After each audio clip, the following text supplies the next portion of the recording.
Starting your day off with a take on Vegas you won't get anywhere else. Hi, I'm Holly Madison, and I listen to Brian Shapiro. Hi, this is William Shatner, and I listen to Brian Shapiro. Hey, this is Larry the Cable Guy, and I listen to Brian Shapiro. Why? Because I'm a good American. So is he. And if you don't listen to him, you need to pack up and leave this country. This is the Vegas Take with Sharp and Shapiro. Welcome all guys! What's up, everybody? It is that time. It's Vegas Take time on a Tuesday. Glad you could join us, Sharp and Shapiro. Oh, yeah. A lot to get to.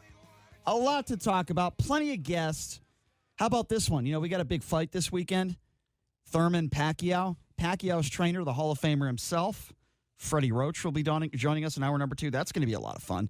This is an interesting story. A guy who played for the Harlem Globetrotters getting a very special award that the NBA is giving him and Carmelo Anthony and Don Staley this year.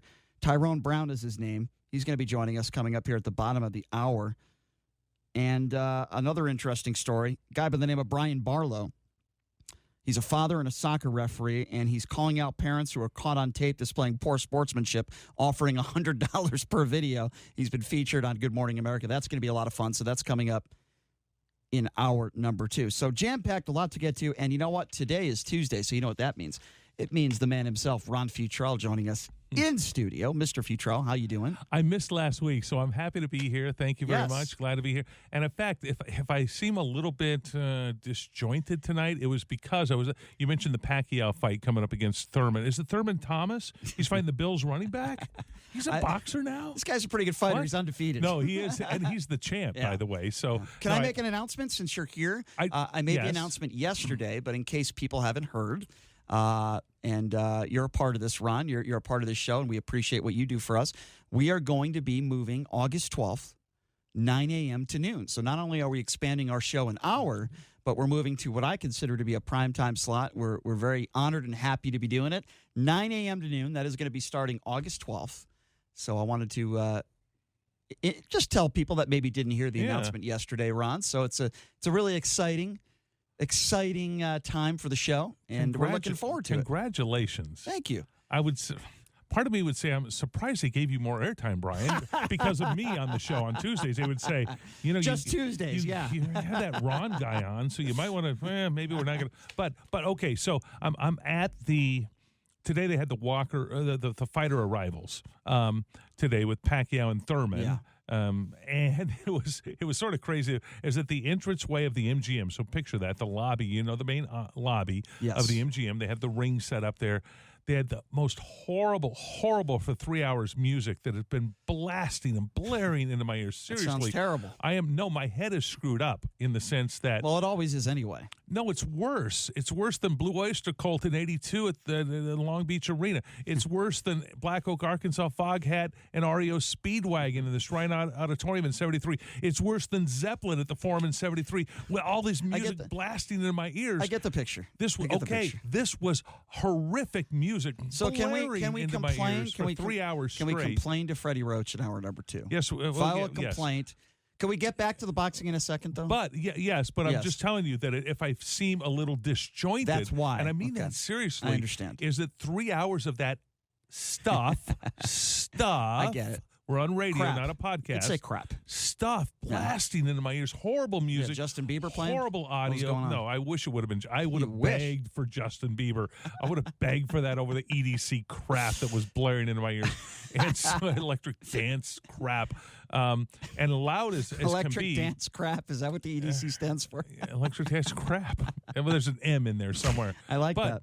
But so I did one-on-one interviews with both Manny Pacquiao. They were nice enough to come over. Did a quick interview with both guys, with Thurman and with Pacquiao. Good. So that fight's coming up this weekend at MGM. Yeah, we'll talk to. So if my head is a little bit dizzy, it's because I've been listening to this garbage. Well, I'll tell you what. Garbage.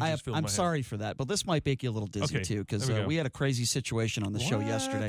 So the late Ron Goldman, we all know what happened in '94. His sister Kim Goldman. I have so much respect for the Goldmans. The hell that they've had to go through losing Ron the way they did. Just horrible, right? So Kim was nice enough to come on the show yesterday, talk a little bit about her new podcast.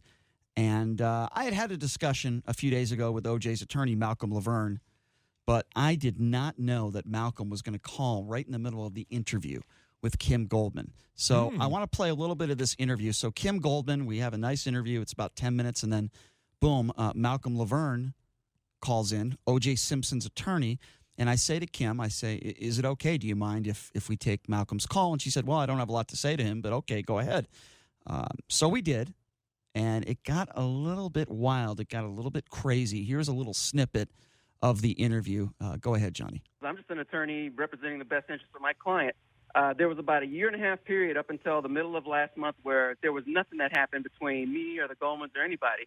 They went away. They did their publicity tour when Simpson got out in 2017, and then there was a lot of back and forth going on then, and then nothing happened for a 1.5 years. And guess when I started responding again? Guess when the stuff that she's complaining about? Guess when that started again? It started when they started. You know what? I'm going to interrupt you. Let's just set the record straight. If anybody would like to go to your Twitter feed and watch how you have verbally assaulted me on Twitter, and I have not responded ever. Maybe one time to call you out to tell you to knock it off and to take me off of your feed because I didn't need to be constantly stalked and harassed and trolled. Go check that out. I have kept my side of the street clean. I'm not engaging in this crap with you. So be done. Stop talking about you have come after me over and over and over and over and over again relentlessly. Knock it off. Roll up there and back I'll knock it off when you knock it off. How about that as a deal? I'm done. I appreciate the time. Goodbye. Okay, Kim. There you go. So that's a little snippet. And by the way, Wow. if you missed the interview, you can check it out on our SoundCloud page, The Vegas Take, on our YouTube page, The Vegas Take, and on Twitter at The Vegas Take, where we posted that interview as well. So it was testy to say the least. And the good news is that Kim's going to come back on the show. But it was an interesting discussion. I want to take some calls on that at 702-257-5396. I'll squeeze in a quick call right now, and then Ron, I want to get your thoughts on this whole thing. Let's start off with Brian. Gentlemen. Yes, Brian, go ahead. There. Well, I already told you what I thought about the whole thing last night, and I thought it was very disrespectful to Kim. And some of the things, and I know you and even Chris. Hold on a second, Brian. Do you know how Kim felt about it? Mm-hmm. Do you know how Kim felt about it? No, I don't have her phone number, Brian. Okay, well, guess what? I'll give you some inside information. I spoke to Kim's manager, who spoke to Kim right after the interview. Guess what? Kim said she wasn't angry at us at all. She's agreed to come on. Hold on, let me finish. She's coming on our show this Monday. She has nothing against us. She knows that. And by the way, I was extremely respectful to her, and she's the one who actually asked this attorney, Malcolm, to come on her podcast. So she's agreed to come on our show Monday. She's not angry at us at all. And her manager said she'll come back on our show anytime we want. So while I respect your opinion, I could not disagree with you more. Well, you and Chris both tried to dial him back a bit by reminding him of the situation and the first tweet from OJ and other things like that. And he just, tried to laugh it off like it was no big deal. This guy's a slip, trip, and fall lawyer here in town. He's an ambulance chaser. And he's the only one who brought up monetizing last night on your show, though he tried to say that Kim was trying to do that. He is being paid from the NFL pension that O.J. Simpson receives, $25,000 a month for the rest of his life. So if you want to hang her on, that's him. Now, I think a good mano a mano would be this. When Mr. Avenatti comes on, ask him if Daniel Petrocelli will come on with Mr. Malcolm. And we'll see what it looks like when somebody's tied up in knots. Mr. Petrocelli interviewed Simpson, deposed him for 10 days straight on videotape in the civil trial. He knows all of the facts. All right. Well, we will have Brian. I appreciate the call. We will have Michael Avenatti on the show tomorrow, and we will address that, and we will give you a chance to address that and call in. By the way, the number to call 257-5396. Again, that number to call 702-257-5396 is the number to call. Ron, what do you make of this? I want Mark Garagos involved in that fight somewhere too. That battle of attorneys going toe to toe and having a good time. Let's see. Okay. Where do I start? Malcolm Laverne. I did a series of stories at Channel 8 a while back with Avenatti and with people close to O.J. Simpson about the whole thing. Close to when he was getting out of jail at Lovelock here in town, so the 2017 thing. course, Kim Goldman, the Goldman family has a $33 million legal settlement in the civil suit against O.J. Simpson, which Malcolm Laverne and I believe O.J. at the same time say that they are never going to see a penny of that. That's the times that I've talked to Malcolm and did an interview with him on this. But anyway, one of the interesting stories, while I did one of these stories with O.J., we did a tease saying coming up tonight at 11 o'clock we'll have more details on O.J.'s salary and what he makes and that sort of stuff and where the money is. Because the question came up. Here's the question came up that I addressed, and I think I addressed it as a reporter pretty well, is if O.J.'s making a lot of money off signing memorabilia and doing stuff like that, does some of that money go to the Goldmans? Well, Malcolm Laverne answered that to me, and he said, no, the money goes to pay his attorneys, himself included, I would imagine, in that, and other attorneys probably, but his attorneys. He has quite a few attorneys. So anyway, it was sort of interesting how O.J. and Malcolm are both paying very close attention. Witness his phone call to your show last night. But I got a phone call. I'm at a Raiders event at Topgolf, and I get a phone call from Malcolm Laverne and says, hey, Ron, just want to, O.J. saw your tease for the 11 o'clock story. Just want to make sure that you're getting this stuff accurate. And he explained to me the story, which I said, Malcolm, I understand that. And this is the way that we're doing the story at 11 o'clock. I think the story will be fine. It will be put in the proper context. And it mentioned pretty much what Brian said there, your phone caller, of the amount of money that O.J. is making off his pension. I think the number we gave at the time, and we got it from another source, of over $300,000 a year, which would be close to his money that he makes off his NFL pension, which cannot be part of the settlement going to the Goldmans because they cannot take his pension, but they can take additional income he makes. So our question was, okay, is he taking and funneling some of this money to himself, to attorneys? Listen, I know the memorabilia business. I've been involved in it. It's a lot of cash. Let me ask you a question. A lot of cash involved, and it can go crazy ways, but you can never trail it. Let me ask you a question. Yes. Because this is how I feel. I feel like when you look at this Palace Station situation, what happened to O.J., I feel like if 94, nothing in 94 had happened, O.J. would not have spent any time in prison for what took place at Palace Station. I believe it was retribution. That's what I hate to defend O.J. when it comes to that. But I believe it was retribution. I believe Jackie Glass, the Las Vegas Metro Police Department, a lot of good people there, but I certainly believe they gave it to him because of what transpired in the early 90s. Do you agree with that? Yes. Short answer. I remember saying it at the time. In fact, I was when I was doing back then sports at another TV station in town, and then during the trial was anchoring morning news at Channel 13, and I remember to my co-anchor saying, wait a second, I can't believe it. They're not going to David Roger, the district attorney, and Jackie Glass, the judge at the time. Like, this is to hang kidnapping. Now, kidnapping is crazy. Like, if you keep somebody in a room or you make them go to another room, all of a sudden that's a kidnapping. That's an antiquated part of our legal system that's really goofy. It's not kidnapping. But anyway, that being said, it might be horrific. It might be horrible. It might be a bunch of different things, but not kidnapping. But anyway, that's what they hung on him. And yes, my short answer is I agree with you that Vegas was retribution for what happened in L.A. because and now let's go here. Do I believe O.J. killed two people on that night at Bundy? Yes, I do. You have to be insane to not look at those facts and go, wait a minute. I believe he was certainly his blood was dripping to the left side. I believe he was certainly there. Bruno Mali shoes. Well, hold on. Okay, I believe he was there. And he had a cut on his left hand. I also believe there could have been somebody else involved. Oh, okay. Yeah. There could have been somebody else involved, but O.J. had a cut on his hand that the LAPD did not know about. Right. And there was blood drops to the left side of his ugly-ass Bruno Mali shoes, as he called them. He called them ugly. He would never wear them, the shoes, but he wore them, and there was blood drops to the left side of those. LAPD had no idea he had a cut on his left hand. Right. And his blood was dripping for that. You'd have to be insane to think that was coincidental. Mm-hmm. But it was so that being said, now, can you say all the technicalities of Johnny Cochran and Bob Shapiro got him off on? Okay, I can have that argument with you as well. But if my blood drops, if it were my wife and a friend, and it was my blood drops to the left side of my size, I wear size 12, by the way. My size 12, not Bruno Mali's, but I think they're Skechers.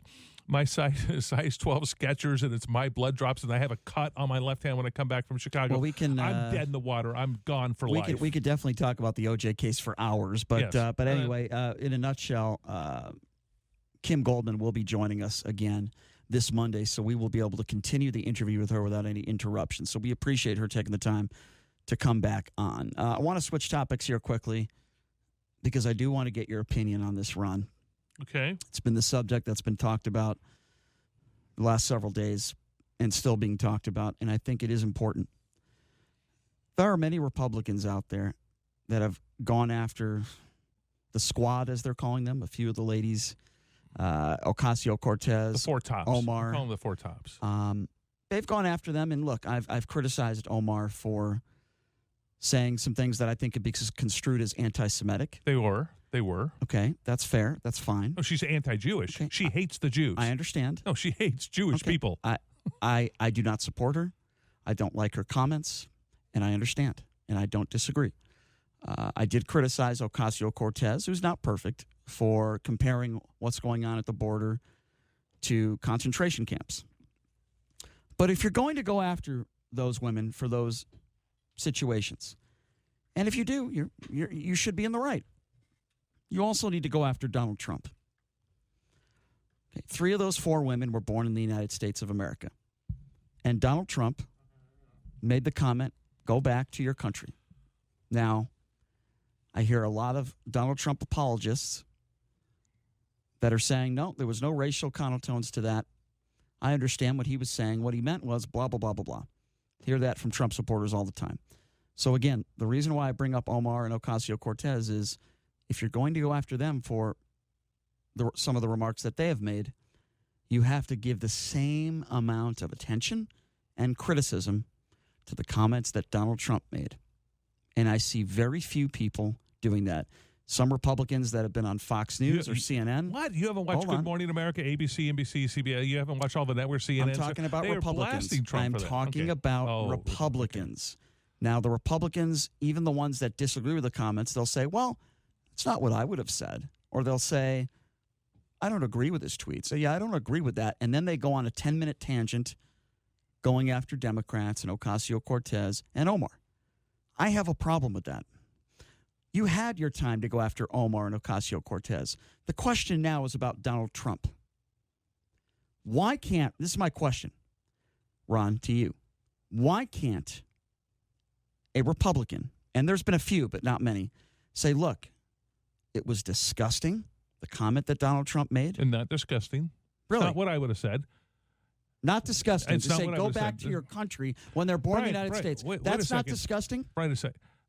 Is the bumper sticker America Love It or Leave It disgusting? That's not what he said. He said go back to your country. I'm asking you, is America Love It or Leave It That's disgusting? not what he said. Did he say it to purely them? academic. Ron, the problem with what he said. Who did he say it to? The problem with what he How said do you know is who that he said it to? these women, 3 of these women were born in the United States. Yes. So the only way to connect these women to They other hate countries, America. They that's hate fair, America. Fine. But They hate America. The only way to connect these women to these other countries is by looking at their skin color. So he brought race by the into way- the equation. or their parents, which is the same thing. By which the is their way, parents. since when is it when we criticize a policy, that must mean we hate America? I completely disagree. No, criticize. We're not. Listen, what Republicans believe more than anything, conservatives believe we're not perfect. We're imperfect. We don't demand perfection, okay? But we don't want somebody like Omar to say somebody did something to describe 9/11. Somebody did something. My son's high school teacher of Palo Verde, Barbara Edwards, was killed in the plane that went into.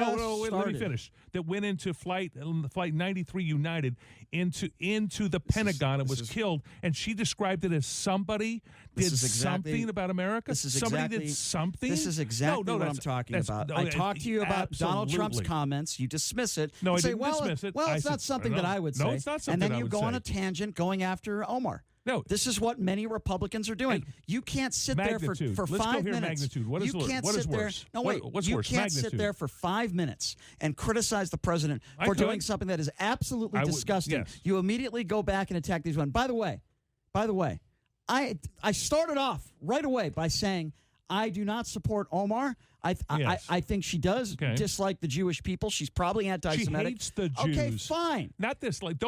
She fine. hates but Jewish this story people, is not about and she her. has been elected to the but U.S. this Congress. story is not about her hate by the way, for she's Jews. She's a leader. I call her the four top. I call them the four tops. There you go again. Because they're leaders in the Democratic Party. They are the leaders. Brian, they are the leaders of the Democrat Party. Donald Trump is the leader of the free world. There you go. Don't give me this crap about Omar's the leader of this. Donald Trump is the leader of the Democrat Party. Donald Trump is the leader of the free world. Don't give me this crap. Yes, why can't you? The only thing I've heard you say about this comment, and I'm sorry, it just gets my blood boiling, man, is, well, it's not something that I would do. I knew you were going to say that. No, this is not something I would do. I knew you were going to say that. Well, you know what? Why can't you say that about Omar? Not something I would do when she talks about Israel. No, but that's not what you said. She's talking about a terrorist attack upon the United States. And Donald Trump is talking about 4 brown women. Donald Trump is talking about 4 brown women, 3 of whom were born in the United States. So don't give me that garbage. Why can't you sit there? She is discounting a terrorist attack that had an effect on my family. My son, who was at that time a junior at Palo Verde High School, returned to his class without his teacher, Barbara Edwards, who was killed in a terrorist attack. You're not going to change my opinion. We agree. She discounted. We agree. So I have. We agree. That's academic. I don't know what you're trying to convince to me. I don't support. What did I say to start this conversation? By the way, because I knew you were going to do this. How did she get in this country? Why are we talking about her? No, why can't we focus back on why Donald Trump? If you say that's who he was going after, how did she get in this country? Do you know? She was here as a refugee, as a teenager. She is a U.S. citizen that is academic to the conversation. Married to her brother. She got came in this here country as by a fraud. Teenager, as a refugee. She did not get here. It's not fraud. I don't know what you're talking about. You need to look at the Minneapolis Tribune well, you know what and you the need to do? Minneapolis Star Tribune and read fine. their article I'll on do that. what she did to Fine. get into this Look country. at Donald Trump's history and how he's treated African Americans and brown people. Why don't you take a look at that? Get Mike Tyson on and ask him. Get Mike Tyson on and ask him. Well, get Mike let's Tyson take a few on phone and calls. ask him if you think we only have a few minutes. If you think Donald Trump is racist, we only have a few minutes. Get Mike Tyson on and ask him. Where did I say in this segment that he was racist? I'm trying to. That was your inference. That was your inference. Let's take some phone calls at 257-5396. Mike, what's going on? Oh, hi, Brian. Hi, JD. How you guys doing? Good. Hey, what's up, Mike? What's up? Oh, I just got back from Eugene, Oregon. I'm heading back to Alaska, but via Montana. I had to pick a load up in Eugene. Oh, my gosh, you guys don't ever go there. You won't. There's no squeezing room. And I don't know why they got to pack a town so tight. Everything. You can hardly move. I'm sorry to hear that, Mike. Hey, what do you think about this subject? Let me get to your topic here. Yes, sir. Oh, by the way, the other Shapiro on the radio is a phony. You're so God, you're so much pure. You're like 997. That guy's 1. And as far as Sterling goes. Well, I'm not a big Ben Shapiro fan. We're trying to get him to debate Michael Avenatti. It'd be an epic debate because he's a smart guy. Ben's a rock star. I agree with you, Mike. He is phony. How about we pack Ben Shapiro up and Glenn Beck? Send them out on a camping mission with the Boy Scouts, and let's have Steve Sanchez take over both of them. Well, Steve Sanchez will be coming on our show Thursday, so expect some fireworks. Don't. Oh, this Thursday? Yes, expect some fireworks. I didn't announce that yet, but Steve Sanchez is coming in studio to go head-to-head with me Thursday. Where's he from? Where's Steve? I don't know Steve Sanchez. I don't know. I'll have to ask him that. I don't know. Brian, please do me a big favor. I went on the show. On Steve's show, I was the last call, or no, almost the last caller. He didn't have time. He cut me off before I could explain myself. Yeah. I sent him 3 packages. Him and I collect superhero stuff. I sent him two giant packages, 1 little package. He said, "Thanks, Mike, for the little David Crockett glass." It was embarrassing. I got 2 giant packages that his assistant. Well, Mike, let me tell you one thing. Mike. And by the way, I do appreciate the phone call. Thank you. Can I please comment on the tribe? Quickly, I got a ton of callers. Go ahead. As long as I've been in America, I know I am the expert on immigration. I'm from California, carpenter, a building contractor. Okay, we got to let Mike go. Mike, sorry. Now listen, these guys need to be more patriotic and love our country. And Donald Trump is right. You cannot a frame of reference. That is no frame of reference to put down our country the shape it's in. Yeah. When you look at their country, I'm sorry, you guys, but Sean Penn, does he ever talk about Venezuela or Haiti? No. Mike, I want this conversation to continue. Thank you for the phone call and the kind words. I appreciate that. Let's go to Ron. Omar said she rooted for the Somalis during Black Hawk Down. Hey, Ron. She rooted for the Somalis during Black Hawk Down. Once again, but she loves America. Once again, you're going back to her, and you refuse to address Donald Trump. Well, but let's go. And by the same logic, all the squad, the top story, if you want to call them, neither of them have spoken negatively about Antifa or Al Qaeda. Let's go quickly to won't. Ron. They Ron, you're refuse to. next. What's going on, Ron? Hey, Brian, how you doing, man? Good. Ron. How are you? What's up? I haven't spoken to you in a while. Anyway, what's going on, Ron? Anyway, Hey there. me being a Jew and you're a Jew, you got to crack the whip on these asses, man. I'm serious. You have two terrorists, a Dumbo, and I don't know what to think of the other one. Who's a terrorist? I think Who's a they have terrorist? terroristic thoughts. I really do, Brian. You think I they really have? do. Okay, I'm not going to call somebody a terrorist unless I know that for sure, Ron. Okay, but how can you hate Jews? How can you hate Jews? And Let me ask you a question. If you think Omar hates Jews, do you think Donald Trump hates African Americans? Do I think he hates? Yeah. No. So no, Omar's been much more egregious in attempting to attack Jews, Ron, than Donald Trump has been. But you guys don't think that's a security issue? Oh, I totally agree. Congress like that? I don't think she has any business being in Congress, to be completely honest with you. I think there's a lot of security issues. I think she's one of them. I think Jared Kushner and Ivanka Trump are others, Ron. No. Listen, I am not, and by the way, Ron, I apologize. I'm up against a hard break. I got to let you go. I got to take a break here. I have never defended Omar. I have criticized her since I found out of the remarks she's made about Israel. I will continue to criticize her. I want people to criticize both sides. And in this political climate, all due respect for Ron Futrell, I respect his opinion. I always do. I just disagree with him. I think if we're going to be tough on one side, we also have to be tough on the other side. If it deserves it. If it deserves it. And not I always. absolutely think Donald Trump deserves it. And we will continue this conversation on the other side of the break. We have Kurt, Seth, Neil, and William on hold. We'll take a quick break, and we'll be back right after these messages. And again, a quick reminder, we're moving our show to August 12th, 9 a.m. to noon. Ron Futrell in studio. We will take a quick break. I'll be back right after this. You are listening to The Vegas Take.